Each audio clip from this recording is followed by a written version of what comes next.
Are Venkatraman reappointed as the attorney general of India till 2027. మనకి article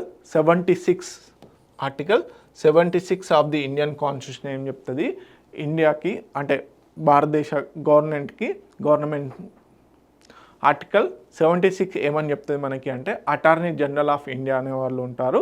so దానికి సంబంధించిన appointment వచ్చేసి ప్రెసిడెంట్ గారు చేయడం జరుగుతుంది. ఓకే, సో ఇప్పుడు ఆర్ వెంకటరమణి గారు మనకి ఆల్రెడీ అటార్నీ జనరల్గా చేయడం జరుగుతుంది. సో ఇప్పుడు మళ్ళీ వారి యొక్క 2 years సర్వీస్ అనేది ఎక్స్టెన్షన్ చేయడం జరిగింది.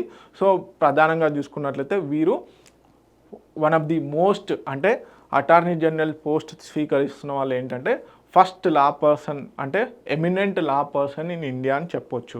ఓకే, సో అటార్నీ జనరల్ సంబంధించి చూసుకున్నట్లయితే 1st October 2025 రోజున రీఅపాయింట్ చేయడం జరిగింది.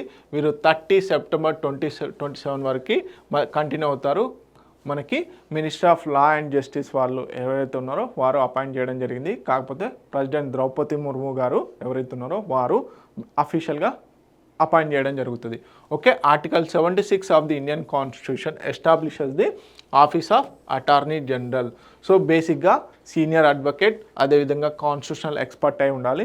సో సింపుల్గా అటార్నీ జనరల్ పోస్ట్ ఏంటంటే గవర్నమెంట్కి లా పాయింట్ ఆఫ్ వ్యూలో మనకి న్యాయపరమైనటువంటి చిక్కులు ఏమైనా ఉన్నాయా, ఏదైనా చేయాలి అన్నా కానీ ఒక సూపర్ అడ్వైజర్గా ఉండడం జరుగుతుంది.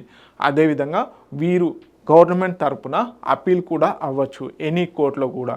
Okay, so serving as attorney general of India since 30 September 2022 నుంచి వీరు సర్వ్ చేయడం జరుగుతుంది. Renowned for council national legal మ్యాటర్స్లో. ఓకే, సో అటార్నీ జనరల్ యొక్క రోల్ ఏంటి, వీరు chief legal adviser to the government of India. అదేవిధంగా సుప్రీం కోర్ట్స్ అండ్ హైకోర్ట్స్లో కూడా వీరు గవర్నమెంట్ ఆఫ్ ఇండియా నుంచి అపీల్ అవ్వచ్చు.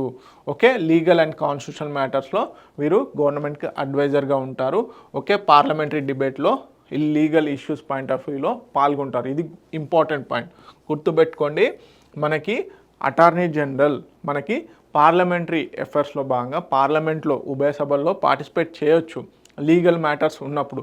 కాకపోతే వీరి యొక్క వాదనను కూడా వినిపించవచ్చు, అంటే వీరి యొక్క పాయింట్ని రేస్ చేయొచ్చు. కాకపోతే ఓటింగ్ అనేది లేదు, గుర్తుపెట్టుకోండి. This is the most important point. Okay, ensure continuity in legal council at the national level.